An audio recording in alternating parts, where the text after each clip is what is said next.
El Salmo 50, versículo 11, ha trastornado la confianza de muchos cristianos. Ahí David, después de confesar su pecado a Dios, le dice, no me eches de delante de ti y no quites de mí tu Santo Espíritu. ¿Qué significa esto? ¿Significa que un cristiano puede perder su unción del Espíritu Santo o, peor, perder su salvación? Bueno, veamos el texto en su contexto. Primero el contexto inmediato. En los versículos siguientes nos damos cuenta que David no está preocupado de perder su salvación. Lo que pide en el versículo 12 es de que Dios le vuelva el gozo de su salvación, algo que había perdido cuando vivía sin confesar su pecado. Además, explícitamente pide que Dios no le quite el espíritu, no para no perder su salvación, sino versículo 13, para que pudiera enseñar a los transgresores tus caminos, y luego más adelante, en el versículo 19, para que la gente pudiera adorar a Dios con los sacrificios. Además, el contexto lejano nos ayuda mucho. El Salmo 51 describe el pecado de David con Betsabé, algo que se describe en 2 Samuel capítulo 11. Pero un evento previo a esto seguramente dejó una impresión fuerte en la mente de David. Y es de que en 1 Samuel capítulo 16, cuando el rey Saúl no obedece a Dios, el Espíritu de Dios se apartó de Saúl. Es decir, Dios quitó el espíritu de Saúl por no matar al rey de los amalecitas. David supo que había cometido un pecado mayor al adulterar con Betsabé y luego asesinar a su marido Urías. Y supo si Dios había quitado el espíritu de Saúl, David mismo merecía mucho peor. Y por eso acude a la misericordia de Dios y pide clemencia. Pero ¿qué es eso de que Dios quitó el espíritu de Saúl y que David teme que lo va a pasar con él? Bueno, ahí es donde el contexto canónico nos ayuda. Es decir, ver cómo el versículo armoniza con el resto de la Biblia. Ahora, hoy en día Dios nos da su espíritu como la garantía de nuestra futura redención, Efesios 1:14. Entonces, todos los cristianos tenemos el Espíritu Santo. Si alguien no tiene el Espíritu, no es un cristiano, Romanos 8, versículo 9. Pero este es el ministerio del Espíritu Santo dentro del nuevo pacto.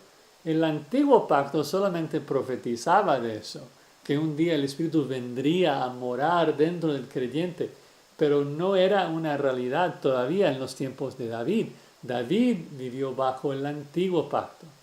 Y en el antiguo pacto, como Jesús bien dice en Juan 14, versículo 17, el Espíritu Santo moraba con ellos, no en ellos, como ahora lo hace con nosotros. Entonces, ¿qué hacía el Espíritu Santo en el antiguo pacto?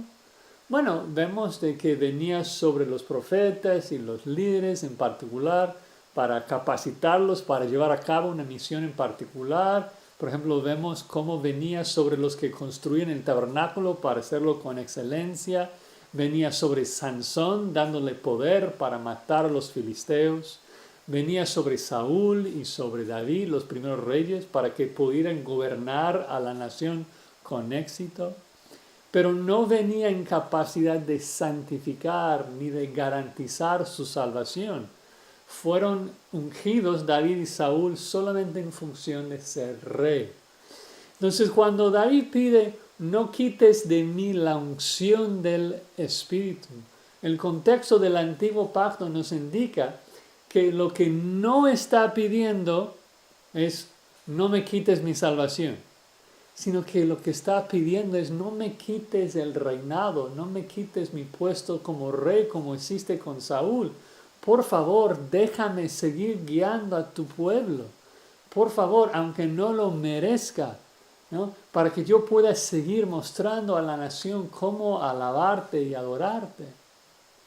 Ahora, ¿cómo aplicamos un versículo como este?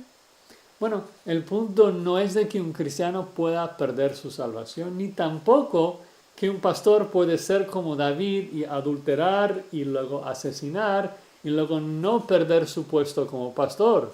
No vivimos bajo el antiguo pacto ni los estándares del antiguo pacto. Vivimos bajo el nuevo pacto. Un pastor que cometa adulterio está descalificado de acuerdo con 1 Timoteo 3.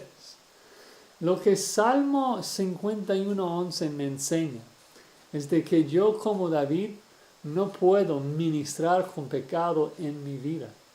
El Salmo 51, versículo 13, dice, después de perdonarme y limpiarme, entonces enseñaré a los transgresores tus caminos y los pecadores se convertirán a ti, ¿no? Cualquier pecado, aunque no sea suficiente para descalificarme de acuerdo con 1 Timoteo 3, es un pecado serio y debo arrepentirme, debo confesar mi pecado a Dios.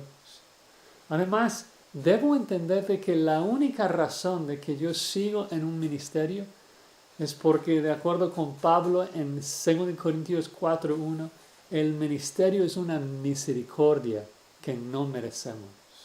Si Dios nos usa, no es porque somos muy útiles y muy buenos instrumentos, sino porque Él usa aún a pecadores para magnificar la grandeza de su inmensa gracia.